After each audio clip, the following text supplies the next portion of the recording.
Hello, and welcome to Your Sparkly Brand. We're here to inspire and empower entrepreneurs just like you. This podcast is all about delivering no fluff, high value content that helps you to grow your business. It doesn't matter if you have no budget and you're still DIYing everything on your own. We are giving you the tips, tools, and strategies that you need to build a sparkly empire. I'm Megan Gersh, your branding and marketing expert, and I'm here with my co-host, the copywriting queen, Lauren Tassi. Hey, Lauren, how's it going? I'm good. How are you, Megan? Good. So before we like to start the episode, we like to talk about our sparkly moment of the week, which is like a little win or a celebration. Lauren, do you have something that you want to share? Yeah. So it's kind of like, I think it's a win. It feels weird, but I think I feel like I'm in like the eye of the storm right now or something with my business. I feel like it's been pretty clear. If you listen to our podcast, I've been super busy lately in a good way. And I've brought on some team members and I've had a couple of days now where at like noon, I'm just like, okay, so what do I do?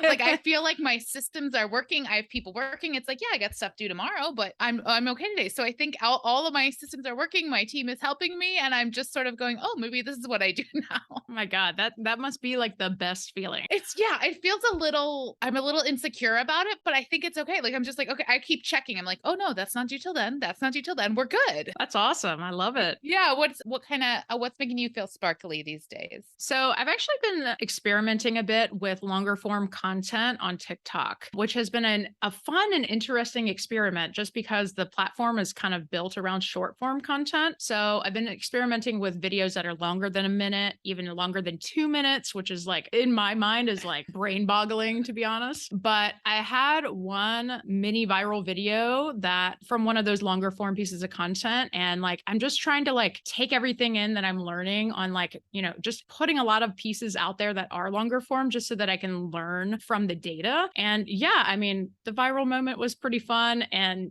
got a lot of traffic to my page, even got some bookings from it. And so that's kind of making me feel sparkly. That's awesome. But also, just so you know, this is long form content. Yes, that's true. That's very, very true. You are, I understand on TikTok, it's a whole world of people who are just have no attention span whatsoever, but you've been doing it anyway. Yeah. The thing about like posting long form content on TikTok is that there has to be no fluff. What I'm learning about like the longer form content, like imagine like when you watch a YouTube video, there's at least like animations and like little like B-roll that like pops in. It's like not that way on TikTok. It's like value, value, value. And if you do not deliver that like back to back to back, people scroll. Oh, that's so interesting. Yeah. All right. So let's get into our topic for this episode. We are talking about how to write product descriptions that sell. This is my wheelhouse. This is how I got started as a copywriter. This is what I still do for clients, what I teach other people how to do. So I'm excited to share some of my tips and tricks today. I'll start with, I write for a lot of fashion brands. I got my start in fashion. So a lot of my examples might be sort of clothing related, but they really can translate to anything that's sort of a lifestyle product. If you're selling plungers, maybe not necessarily so much, unless it's like a really chic high-end plunger. But this, I think that our audience is probably people that are selling very much lifestyle products. So I will start by saying that. But product descriptions are so important. I think people don't realize that because photos are great, right? A standard, you need to have great photos. But beyond that, the selling happens in the product descriptions. It's what makes people feel the clothing on their skin. It's what makes people imagine the vase in their house is the product descriptions. It takes them from looking at something on a screen to envisioning it in their lives. You have to convey the way it feels, the way it fits, and the whole entire experience of having this product in your life. So that's the why. Let me get into some of my formula for writing product descriptions. And the first one, we always say this, it's like always comes down to this, know your audience, right? We're not just writing to like the world or all the women in the world. We are writing to someone specific. So if you've done your customer research, if you've done your ideal client work, Meg has a workbook on that we'll put a link to. So once you can get that sort of dream client, that dream customer nailed down in her persona, you can write to her. This is where sometimes it seems silly, like, oh, we give her a name and she has, 2.5 kids and a dog and she works in marketing or whatever. But having someone specific in your mind to write to makes it so much easier. And some things to think about when it comes to specifically fashion related stuff is like, who is her style icon? Like, who is she following on Instagram? Instagram? Is it Kim Kardashian or is it Avril Lavigne or some grungy kind of look? That like somebody like that is going to respond differently to different words than the Avril Lavigne fan. What is she dealing with in her life right now? Is she a new mom who getting dressed is hard because she's not comfortable in her body? Where does she see herself in 10 years? How can this outfit or this, bar of soap help her achieve her goals? And it sounds like kind of silly and ridiculous, but this really taps into what takes something from just like it's made with cocoa butter to giving someone an entire experience and building like a whole brand out of it. And so this next point is to have a brand voice. This is, again, we're looking at who your customer is and speaking directly to them. What words does she want to hear? What words make her feel comfortable? What words make her go, yes, that's me. I want to be a part of this. Your brand's personality is how you communicate with your customers. It's your word choice. It's the tone you use. It's the cadence you use, right? Are we using short, snappy sentences because she's super busy and she doesn't have time to read it all? Or does she like maybe she's a reader and she loves a little more flowery, longer prose? You want to tell a story with your words and include the vision and process you took to make this product. And so that's where we get into making a connection, right? Connecting your product and your process to her life. And we're just using the pronoun her to make it easier. So you want to get the reader excited. And this is where like having a hook at the beginning, something a little snappy, something a little,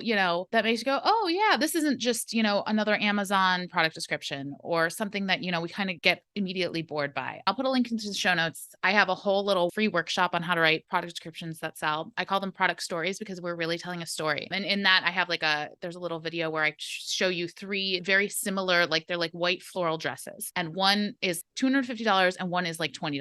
And we go through the product descriptions and you can see exactly what the difference is, right? The $250, like the fabric is the same. They look very similar, but what's different is the way the brand is approaching it. So if you're interested in that, take a look at the show notes. You can literally see, and I do it with home goods too. So you don't just want to sell the product. You want to sell emotion. This is about somebody feeling it in their lifestyle. Or how are they going to feel when they grab that bag and go to brunch with their friends and I'll go, oh, look at that purse. That's so awesome.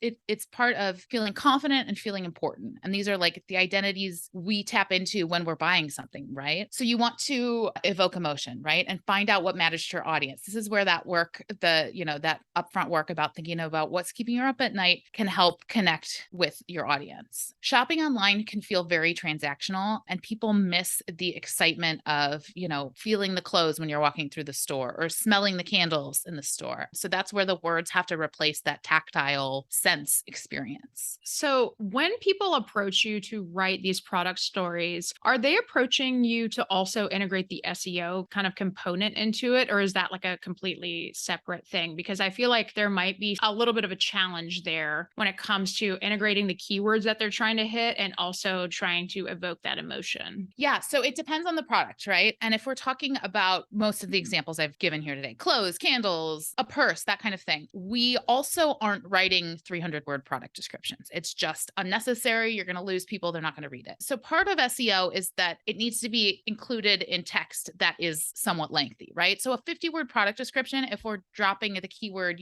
yellow leather purse or something 3 times, is going to be a terrible product description because you're repeating the word. It's also, because it's so short, isn't really going to do much for SEO. It might help a little bit in the long run, but you kind of have to decide what your purpose is, right? Are you focusing on SEO or are you focusing on writing great product descriptions? And then that comes back to like the customer journey, right? So I recently did some products for a hair care line, some descriptions for a hair care line to sell on Ulta. And that's where those keywords were super important, right? Because somebody who's shopping for shampoo on Ulta is ready to buy, doesn't really, is like, okay, well, I need, purple shampoo for blonde hair. That's so much more important there versus somebody who might just be searching online for purple shampoo recommendations. They're probably not ready to buy, but they're looking for recommendations. So it comes down to what's your goal. If it's for your own website and you're really building your brand, then SEO keywords in product descriptions for simple products aren't going to get you very far. Yeah, that makes total sense. Awesome. So we talked about evoking emotion, and now we want to paint a picture. We have beautiful product images. We have people in clothes. If you have clothes, having people or a hand holding some soap at some point, it's just having that helps us understand how the product's used and the scale of the product as well. So we have our beautiful product descriptions. We want to use words to support that. We want to describe the fabric or the material as if you were touching it. I think sometimes, especially fashion designers, people that work in clothing can get a little caught up in the technical aspects of fabric, especially I see it so much in like activewear because there's so much like the different material they make out of leggings gets so like technical and everybody's innovating every day trying to make it better. But it's really like, what does that mean to the customer? So it wicks away sweat. Okay, great. Or maybe it's got cooling fibers. That's much more useful than like 95%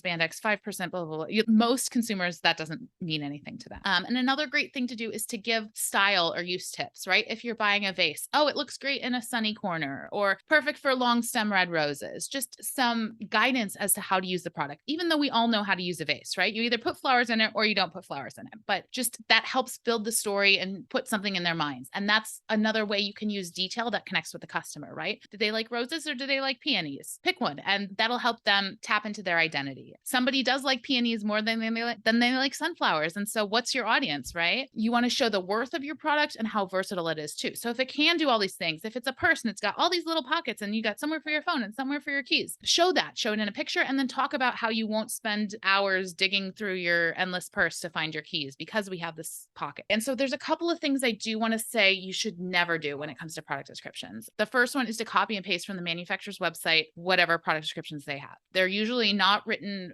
for the consumer, they're written for the wholesaler. And then also it's going to kill your SEO, right? We might not make a lot of gains in SEO when it comes to product descriptions, but we can definitely hurt our website's credibility if everybody is repurposing these. And I see it a lot. I noticed it a lot in like baby clothing. I was working in that niche for a little bit, and it was, I don't know why people think that's okay. Don't do it. Just rewrite it. They're so easy. It's not that much. There's not that much there. And baby clothes is so much about safety and like comfort and making mom feel better about the choice she's making. And then the other thing is to save the boring stuff for the bullets, right? And this is where we talk about 95% spandex versus 2% cotton, where we can talk about actual, measurements, because most people aren't interested in that unless that's really important to them. I always look at fabric content, but it means something to me. You can also put the care information there, oh, it's machine washable, or, dust with a damp cloth, all of that sort of things that like people might need that little bit more information to buy. We don't want it to get bogged down in the product description or the product story that is connecting with the customer, evoking emotion, and telling the story behind your brand. So I had a question. So I know on the last episode that we did, you talked a little bit about brand voice guides. Is that something that you recommend getting set up first before you jump into product descriptions? I think that it depends where you're at in your business. If you are brand new, doing it by yourself, you have 2 candles to sell and you don't have a budget, it can be difficult. You also kind of have to understand your customer too. And so if you're at that very beginning point, you might need to find your brand voice a bit. So one great way to do that is to look at what other brands are doing. And it doesn't have to be your industry. It doesn't even have to be like, if you're selling candles, you can look at what, some influencer on Instagram is doing and just, oh, I like the way she talks. I feel like her customer is similar to my customer, and just sort of start to pay attention to things. But if you're doing this all on your own, I wouldn't let that stop you from writing some product descriptions, just because I always believe that like imperfect action is better than, waiting around trying to get all your pieces in place. For sure. Yeah, that totally makes sense. And is there like an ideal length that you kind of shoot for when it comes to product descriptions? Yeah, so it depends on the product and it depends on the brand. I would say if you have, I don't want to say high quality, but if you have a product that you can talk a little bit about the process behind it. So I worked with like a home goods company that was always had like little makers, or it was like, we make blankets in Scotland and they've been making them there for 200 years. When you have something you can talk about like that, then I think 120 words is great. If you don't necessarily have so much story behind the product, it might be 40 to 80 words for something like clothing, candles, all the examples I've given here. We don't want to overdo it in terms of like the most flowery, where you're just like, why am I still reading this? It feels like a magazine article. So there's a balance, and it depends on your brand, it depends on your customer, it depends on your product. Yeah, that totally makes sense. Are there brands out there that you have seen that are just really killing it in product descriptions? You want to like shout any out that like people can look at as like examples for like, this is how you do it? Yeah. So I haven't, and this is in the free workshop that I have, and I actually haven't looked at what they've been doing lately, but Reformation is always like a great example of a brand voice. And I feel like I need to like actually get a newer example, because this is a reference I use on the phone with clients too, is they know their customer. And it's one of those brands where like when their email lands in your inbox, you know who it's from just based on the subject line. They just have their attitude down. They have who they're talking to, and they know their customer. So check out what they're doing. I'm assuming they're still doing the same thing they were doing, because they're kind of known for that, but that's definitely one. And they do it in a short amount of words too. So now I want to hear from our listeners. I am curious to hear how closely you look at product descriptions before you click add to cart. Are you you kind of like Sherlock Holmes, where you need to know every single detail before you buy? Or are you kind of like on the fence, like it kind of depends on the product? Or do you never read product descriptions? If you're listening to this on Spotify, please drop your answer in the poll response. Or if you're watching this on social media, then drop it in the comments. So obviously, I'm going to answer this question, and I'm obviously the Sherlock Holmes, but that's my nature and my job. Where are you, Meg? I'm so curious. I kind of fall in the middle. I feel like it depends on the product. Like, obviously, if I'm buying like ballpoint pens or something like that, I don't need to read the product description. But if it's something more tailored and custom that I'm getting, like, I like to read them. And that's all we've got for today's episode. 2 things I want to help you with when it comes to product descriptions. 1, if you're writing your own product descriptions, go check out the link in the show notes. There is a link to a free mini course I have on how to write product descriptions that sell. It's all my secret tools, tips, and tricks for how to really sort of write that captivating product copy. Second thing, if you don't want to write your own product descriptions and you're ready to hire a team of professional e-commerce copywriters, also go check out a different link in the show notes, the one that goes to my website, where you can book a call with me and we can chat all about your business, your ideal customer, your products, what makes you different than everyone else. Then my team of SEO experts and brand voice wizards will come together and create amazing copy for your business that you don't even have to worry about. It'll be SEO optimized. It will appeal to your ideal customer and really sell your products in a new and exciting way. So if you want to do it yourself, there's a link in my bio. If you want to chat with me about having professional copywriters take over your product descriptions, there's a link for that as well. And thank you so much for listening. Until next time, stay sparkly.